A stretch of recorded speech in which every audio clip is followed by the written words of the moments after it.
अगर मैं तुमसे पूछूं दुनिया की सबसे पावरफुल बिजनेस बुक कौन सी है?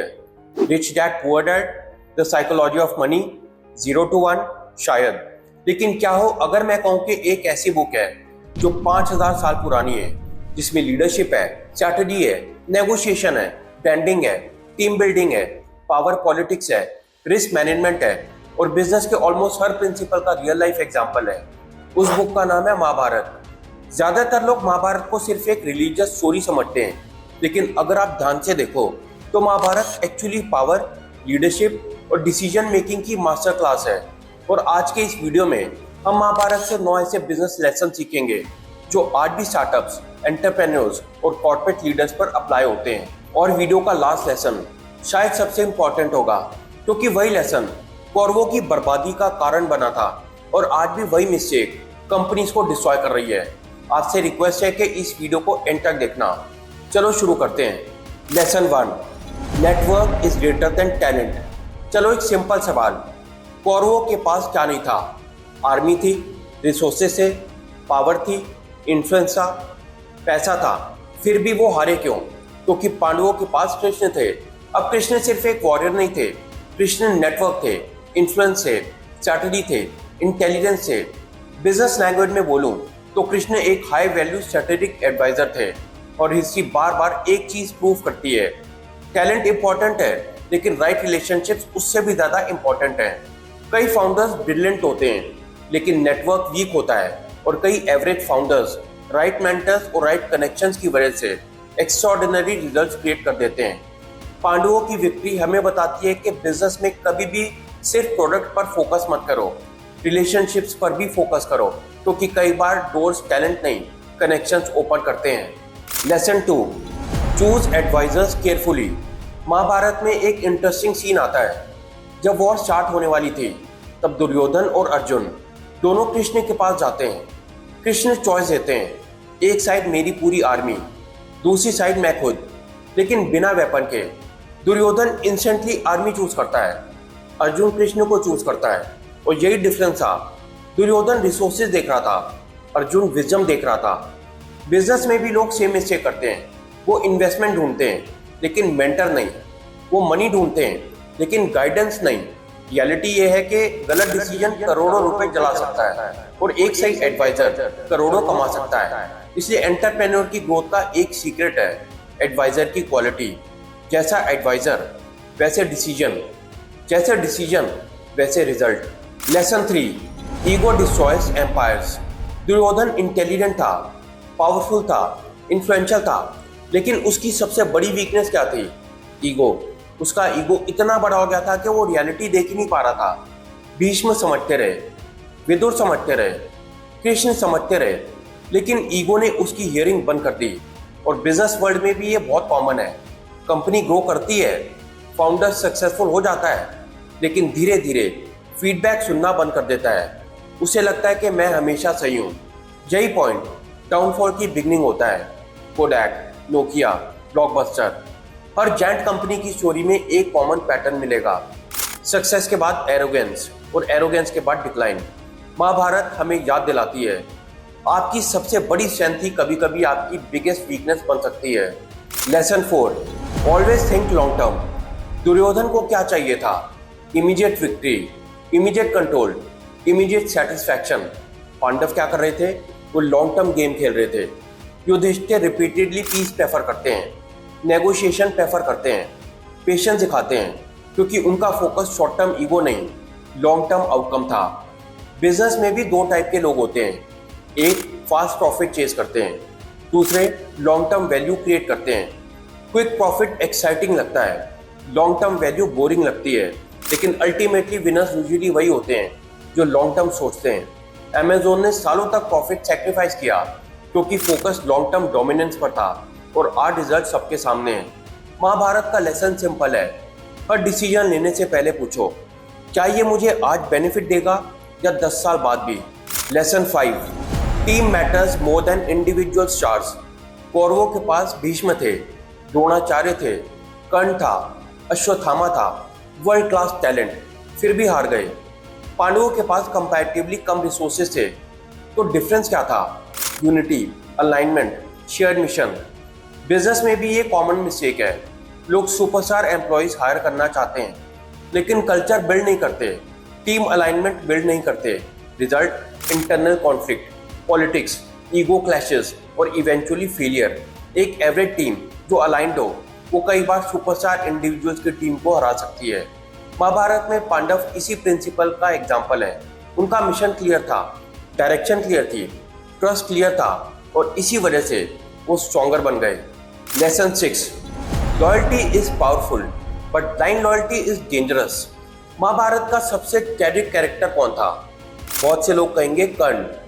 कर्ण टैलेंटेड था, फियरलेस था, जेनरस था और आर्ग्यूएबली महाभारत के ग्रेटेस्ट वॉरियर्स में से एक था। लेकिन कर्ण की सबसे बड़ी स्ट्रेंथ थी उसकी बिगेस्ट वीकनेस बन गई, लॉयल्टी। दुर्योधन ने उसकी हेल्प की थी और कर्ण ने अपनी पूरी लाइफ उस फेवर को रीपे करने में लगा दी। प्रॉब्लम, उसने लॉयल्टी को मोरालिटी से ऊपर रख दिया। बिजनेस वर्ल्ड में भी ये बहुत कॉमन है। एम्प्लॉयज रॉन्ग लीडर्स के साथ लॉयल रहते हैं, फाउंडर्स रॉन्ग पार्टनर्स के साथ लॉयल रहते हैं, मैनेजर्स टॉक्सिक कंपनीज के साथ लॉयल रहते हैं सिर्फ इसलिए क्योंकि कभी किसी ने उनकी हेल्प की थी। देखो, लॉयल्टी इंपॉर्टेंट है लेकिन लॉयल्टी का मतलब अंधा सपोर्ट नहीं होता। अगर डायरेक्शन गलत है तो लॉयल्टी भी डिस्ट्रक्शन का रीजन बन सकती है। कर्ण हमें सिखाता है कि ग्रेटिट्यूड रखो लेकिन अपनी जजमेंट मत खो दो। Lesson 7, strategy beat strength. अगर महाभारत में एक कैरेक्टर था जो चेस प्लेयर की तरह सोचता था तो वो था शकुनी। अब शकुनी विलेन था लेकिन स्ट्रैटेजी का मास्टर भी था। उसने समझ लिया था कि डायरेक्ट स्ट्रेंथ से पांडवों को हराना मुश्किल है, इसलिए उसने साइकोलॉजी यूज़ की, मैनिपुलेशन यूज़ की, गेम थ्योरी यूज़ की और यही मॉडर्न बिजनेस की भी रियलिटी है। मार्केट में हमेशा स्ट्रॉन्गेस्ट कंपनी नहीं जीतती, कई बार स्मार्टेस्ट कंपनी जीतती है।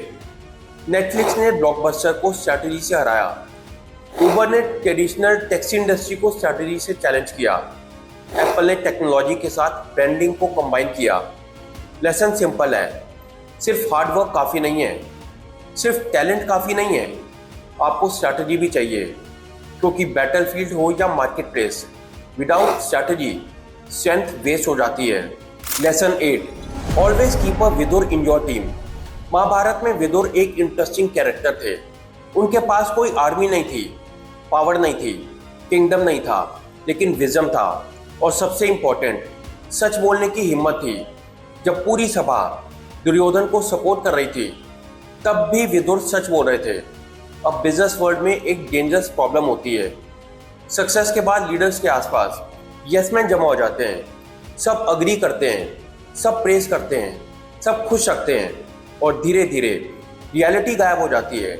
इसलिए हर एंटरप्रेन्योर को एक विदुर चाहिए, एक ऐसा इंसान जो अनकंफर्टेबल ट्रूथ बोल सके, जो फ्लॉज पॉइंट आउट कर सके, जो क्रिटिसाइज कर सके। क्योंकि ग्रोथ कॉम्प्लीमेंट से नहीं, फीडबैक से आती है और जो ऑर्गेनाइजेशन क्रिटिसिज्म टॉलरेट नहीं कर सकती वो इवेंचुअली रियलिटी टॉलरेट भी नहीं कर पाती। Lesson 9, greed destroys everything. और अब महाभारत का सबसे पावरफुल बिजनेस लेसन, ग्रीड, लालच। कौरवों के पास क्या नहीं था? किंगडम था, वेल्थ थी, पावर थी, स्टेटस था, सब कुछ था, फिर भी उन्हें और चाहिए था। प्रॉब्लम ये नहीं थी कि उनके पास कम था, प्रॉब्लम ये थी कि उनके पास जो था वो उन्हें इनफ नहीं लगता था। और यही ग्रीड का नेचर है। ग्रीड का कोई फिनिश लाइन नहीं होता। आज थोड़ा और, कल थोड़ा और, फिर और इवेंचुअली इंसान उस पॉइंट पर पहुंच जाता है जहां उसका फोकस वैल्यू क्रिएशन से हटकर एक्यूमुलेशन पर आ जाता है। हिस्ट्री में कई कंपनीज ग्रीड की वजह से डिस्ट्रॉय हुई हैं। स्कैम्स, फ्रॉड्स, अनएथिकल डिसीजंस, सबके रूट्स में एक ही चीज़ मिलती है, ग्रीड। महाभारत हमें सिखाती है कि ग्रोथ अच्छी चीज़ है, एम्बिशन अच्छी चीज़ है, लेकिन जब एम्बिशन ग्रीड बन जाए तो डाउनफॉल शुरू हो जाता है। The biggest business lesson of Mahabharat. अब एक सेकेंड के लिए सोचो, महाभारत एक्चुअल में किस बारे में थी? War, kingdom, power? नहीं, महाभारत डिसीजंस के बारे में थी। हर मेजर कैरेक्टर अपने डिसीजंस का रिजल्ट फेस कर रहा था। भीष्म, कर्ण, दुर्योधन, युधिष्ठिर, अर्जुन, सब। और बिजनेस भी एग्जैक्टली वही है। बिजनेस प्रोडक्ट्स का गेम नहीं है, बिजनेस डिसीजंस का गेम है। हर हायरिंग डिसीजन, हर पार्टनरशिप डिसीजन, हर इन्वेस्टमेंट डिसीजन, हर स्ट्रैटेजिक डिसीजन आपका फ्यूचर क्रिएट करता है। और इसीलिए महाभारत आज भी रेलेवेंट है, क्योंकि टेक्नोलॉजी चेंज हो गई, मार्केट्स चेंज हो गए, प्रोडक्ट्स चेंज हो गए, लेकिन ह्यूमन नेचर नहीं बदला। ईगो आज भी है, ग्रीड आज भी है, पॉलिटिक्स आज भी है, लीडरशिप आज भी है, और विजडम की जरूरत आज भी है। तो महाभारत के 9 बिजनेस लेसन थे।